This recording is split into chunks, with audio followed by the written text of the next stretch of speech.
এই মুহূর্তের সবচেয়ে গুরুত্বপূর্ণ খবর, সিপিআর সাইক্লোনের রূপ নিয়েছে ঘূর্ণিঝড় রিমাল। এখন যার গতি প্রতি ঘন্টায় 105 কিলোমিটারে পৌঁছেছে। কারণ এই মুহূর্তে ক্রমাগত শক্তি সঞ্চয় প্রক্রিয়া চলছে এই ঘূর্ণিঝড়ের। শক্তি সঞ্চয় সম্পূর্ণ হলে স্থলভাগের দিকে অপেক্ষাকৃত দ্রুত গতিতে এগিয়ে আসবে এই ভয়ানক ঘূর্ণিঝড়।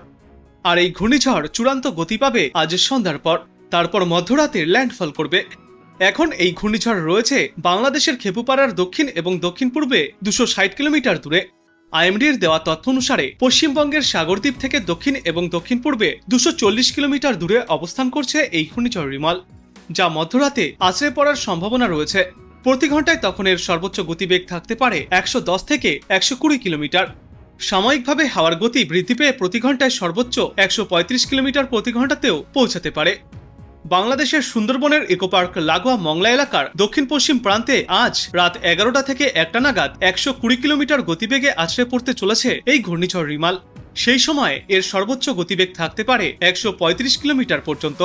আজ সকালেই সিভিয়ার সাইক্লোনে পরিণত হয়েছে এই ঘূর্ণিঝড় রিমাল, যা উত্তর অভিমুখে এসে সাগরদ্বীপ ও বাংলাদেশের খেপুপাড়ার মাঝে সুন্দরবন এলাকায় স্থলভাগের ওপরে আছড়ে পড়তে চলেছে। এর প্রভাবেই আজ সমগ্র বাংলা জুড়ে ঝড় বৃষ্টিপাত চলবে।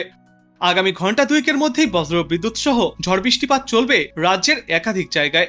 কলকাতা, হাওড়া, হুগলি, উত্তর ও দক্ষিণ 24 পরগনা, পূর্ব এবং পশ্চিম মেদিনীপুর জেলায় ঝড় বৃষ্টিপাতের সতর্কবার্তাও ইতিমধ্যে জারি করা হয়েছে। বজ্র বিদ্যুৎ সহ হালকা থেকে মাঝারি বৃষ্টির সতর্কতাও রয়েছে। বৃষ্টির সঙ্গে প্রতি ঘন্টায় সর্বোচ্চ 40 কিলোমিটার প্রতি ঘন্টা গতিবেগে দমকা ঝড়ো হাওয়াও বয়ে যেতে পারে। আজ ভোরবেলা থেকেই বাংলার একাধিক জায়গায় বিক্ষিপ্তভাবে বৃষ্টি শুরু হয়েছে এবং এই বৃষ্টি চলবে আগামী বুধবার পর্যন্ত। আর আজ বেলা যতই গড়াবে বৃষ্টির পরিমাণ ততই বৃদ্ধি পাবে। ঝড়টি উপকূলে আঘাত হানার পর 1.5 মিলিমিটার পর্যন্ত সমুদ্রের ঢেউ উঠতে পারে, যার কারণে উপকূলীয় পশ্চিমবঙ্গ ও বাংলাদেশের নিম্নাঞ্চলে বন্যার সম্ভাবনাও রয়েছে। আজ থেকে আগামী মঙ্গলবার পর্যন্ত জারি করা হয়েছে রেড অ্যালার্ট। উত্তর বঙ্গোপসাগরে সমুদ্রে না যাওয়ার পরামর্শ দেওয়া হয়েছে আবহাওয়া দপ্তরের পক্ষ থেকে। পশ্চিমবঙ্গের উপকূলীয় জেলাগুলিতে আগামীকাল পর্যন্ত জারি থাকবে এই লাল সতর্কতা। দক্ষিণ এবং উত্তর 24 পরগনা, যেখানে কিছু এলাকায় অত্যন্ত ভারী বৃষ্টিপাতের সম্ভাবনা রয়েছে। এছাড়াও কলকাতা, হাওড়া, নদিয়া এবং পূর্ব মেদিনীপুর জেলায় 26 থেকে 27 মে অরেঞ্জ অ্যালার্ট জারি করা হয়েছে। এখানে প্রতি ঘন্টায় 80 থেকে 120 কিলোমিটার বা সর্বোচ্চ 135 কিলোমিটার পর্যন্ত গতিবেগে দমকা ঝড়ো হাওয়া বয়ে যেতে পারে। এছাড়াও উত্তর উড়িষ্যার বালাসোর, ভদ্রক এবং কেন্দ্রপাড়ার উপকূলীয় জেলাগুলিতে আজ থেকে আগামীকাল পর্যন্ত ভারী বৃষ্টির জেরে কমলা সতর্কবার্তা জারি করা হয়েছে। তো এবার চলুন আমরা গুরুত্বপূর্ণ আবহাওয়ার পূর্বাভাস দেখে নেই মানচিত্রের মাধ্যমে। এই মুহূর্তে কিন্তু ঝড়ের গতিবেগ ক্রমশই বৃদ্ধি পাচ্ছে। এখন এই কোথাও কোথাও কিন্তু 110 থেকে 120 কিলোমিটার পর্যন্ত গতিবেগে এই ঝড় ক্রমাগতই আমাদের পশ্চিমবঙ্গ এবং বাংলাদেশের দিকে এগিয়ে আসছে এবং পরবর্তীতে আজ বেলা বৃদ্ধির সঙ্গে সঙ্গে কিন্তু এই ঝড় আরো গতি বৃদ্ধি করবে। আমরা দেখতে পাচ্ছি এই যে কোথাও কোথাও 103, কোথাও কোথাও আবার 80 থেকে 90, কোথাও কোথাও 108, কোথাও কোথাও আবার 121 কিলোমিটার পর্যন্ত এর গতি রয়েছে। ইতিমধ্যেই কিন্তু হলদিবাড়ি, তারপর নামখানা, আর এদিকে ফ্রেজারগঞ্জ, গোসাবা, আর বাংলাদেশের এই যে কালাপাড়া, মাঠবেড়িয়া, মির্জাগঞ্জ, এই সর্বদিকেই কিন্তু এই দাপট চলছে। তো পরবর্তীতে কিন্তু এই ঝড় আরো ক্রমশই আমাদের এই পশ্চিমবঙ্গ এবং বাংলাদেশের উপকূলে এসে হিট করবে, যার ফলে কিন্তু ভীষণ ক্ষয়ক্ষতির আশঙ্কাও রয়েছে। তো যে যেখানেই থাকুন না কেন অবশ্যই সতর্ক থাকবেন এবং চেষ্টা করবেন পাকাপুক্ত ভালো বাড়ির মধ্যে থাকার, নইলে কিন্তু বিপদের আশঙ্কা রয়েছে। গঙ্গাসাগরেও কিন্তু এর ভালোই প্রভাব পড়তে চলেছে। হলদিয়া, তারপরে এই দক্ষিণ 24 পরগনার একাধিক জেলাতে এর প্রভাব পড়তে চলেছে। আর এ বাদে সমগ্র পশ্চিমবঙ্গ, সমগ্র বাংলাদেশ এবং ভারতবর্ষের আরও একাধিক জায়গাতেই এই ঘূর্ণিঝড়ের প্রভাব পড়তে চলেছে। প্রথমে আমরা কথা বলবো আজ কোথায় কেমন বৃষ্টিপাত হতে পারে সে বিষয় নিয়ে, এবং তারপরে কোথায় কোথায় এই ঝড়ের দাপট চলতে পারে, কোথায় কি পরিস্থিতি থাকবে, কত বেগে এই ঝড় হতে পারে, সেই সব বিষয়গুলি নিয়ে আমরা আলোচনা করব। তো আমরা এই মুহূর্তে দেখতে পাচ্ছি যে আজ দুপুর নাগাদ এই গঙ্গাসাগর, হলদিবাড়ি, হলদিয়া, কলকাতা, তারপর চন্দননগর, শান্তিপুর, উত্তর দক্ষিণ 24 পরগনা, বর্ধমান, কাটোয়া সর্বত্রই কিন্তু বজ্র বিদ্যুৎ সহ বৃষ্টি চলবে। তুলনামূলকভাবে আজ দুপুরের দিকে ভারী বৃষ্টি চলবে এই গঙ্গাসাগর, জলেশ্বর এদিকটায়, আর হালকা থেকে মাঝারি বিক্ষিপ্ত ভারী বৃষ্টি চলবে এই 24 পরগনা, নদিয়া, বর্ধমান, আরামবাগ এইসব জায়গাগুলিতে। বাংলাদেশের এই শুধু একেবারে উত্তর ভাগের কয়েকটা জায়গা ছাড়া, সিলেট ছাড়া বাদবাকি সর্বত্রই বৃষ্টি চলবে। রাজশাহী, মেহেরপুর, যশোর, খুলনা, সাতক্ষীরা, মাঠবেড়িয়া, বরিশাল, কুমিল্লা সবদিকে বৃষ্টি চলবে। আর ভারতের আগরতলা, আমবাসা, আজওয়াল এদিকটাতেও বৃষ্টি চলবে। কালাপাড়ার দিকে আমরা দেখতে পাচ্ছি ভারী থেকে অতি ভারী বৃষ্টি চলবে আজ দুপুরের দিকে। এবং আজ তারপর বিকালের দিকে আমরা দেখতে পাচ্ছি এই বৃষ্টির সম্ভাবনা আরও অনেকটাই বাড়তে চলেছে। যখন কিনা এই ঘূর্ণিঝড় আমাদের স্থলভাগে ল্যান্ডফল করবে তখন কিন্তু বৃষ্টির পরিমাণ আরও অনেকটাই বাড়বে। ভারী থেকে অতি ভারী বজ্র বৃষ্টি চলবে।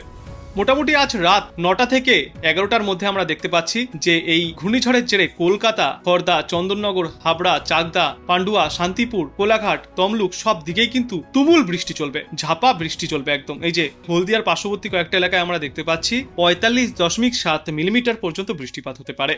আর এদিকে বাংলাদেশের মাঠবেড়িয়া এবং অন্যান্য এলাকাগুলিতে 15 থেকে 30 মিলিমিটার পর্যন্ত বৃষ্টিপাত চলবে। আর এই যে আমরা দেখতে পাচ্ছি বঙ্গোপসাগরের কিছু কিছু এলাকায় 70 থেকে 90 মিলিমিটার পর্যন্ত বৃষ্টিপাত চলবে প্রতি ঘন্টায়। এবং তারপর আজ মধ্যরাতের দিকে আমরা দেখতে পাচ্ছি যে এই বৃষ্টিপাত একটানা জারি থাকবে এবং এর সাথে ঝড়ের দাপটও চলবে। আজ কিন্তু সারা রাতই কিন্তু আমরা এই ঝড়ের সম্ভাবনা এবং বৃষ্টির সম্ভাবনা দেখছি দুই বাংলাতেই। এবং তারপর কিন্তু আগামীকালও এই বৃষ্টি জারি থাকবে। মোটামুটি আগামী মঙ্গলবার পর্যন্ত এই দাপট চলবে। তারপর বুধবারের দিকে কিছুটা দক্ষিণবঙ্গে, দক্ষিণ বাংলাদেশে বৃষ্টির দাপট কমে উত্তরবঙ্গে বৃষ্টির দাপট বাড়বে। আর সাইক্লোন আমরা দেখতে পাচ্ছি যে এই মুহূর্তে পূর্বাভাসে দেখা যাচ্ছে যে ইউকেএম মডেল রয়েছে, তার অনুযায়ী যে সাইক্লোন বর্তমানে রয়েছে এখনো এই বঙ্গোপসাগরে, এখন এর সর্বোচ্চ গতিবেগ রয়েছে ঘন্টায় 60 থেকে 120 কিলোমিটার পর্যন্ত। এবং পরবর্তীতে কিন্তু এর গতিবেগ আরো বাড়বে, আমরা আগেই বলেছি। আর এর জেরে ভারী বৃষ্টি চলবে।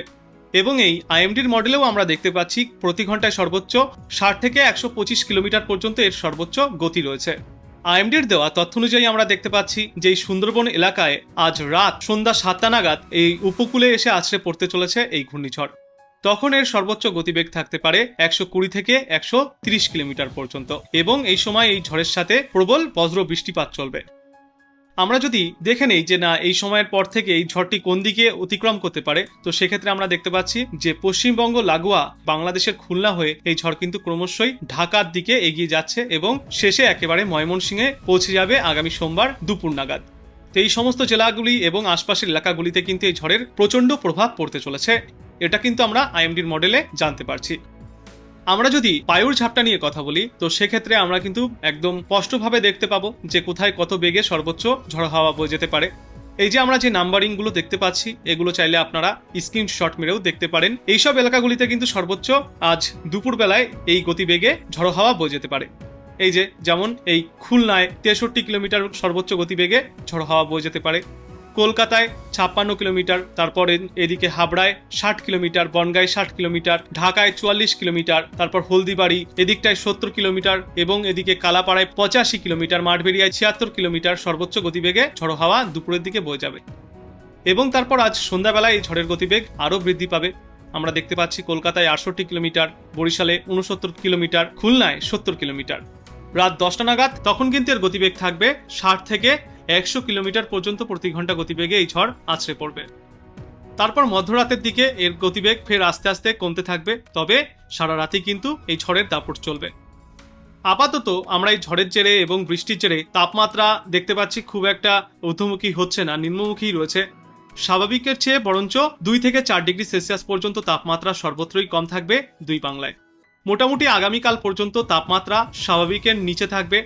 27 থেকে 32 ডিগ্রি সেলসিয়াসের মধ্যে থাকবে সর্বোচ্চ তাপমাত্রা এবং সর্বনিম্ন তাপমাত্রা থাকবে 22 থেকে 24 ডিগ্রি সেলসিয়াসের মধ্যে। তবে বুধবার থেকে ফের আস্তে আস্তে তাপমাত্রা বৃদ্ধি পেতে শুরু হবে।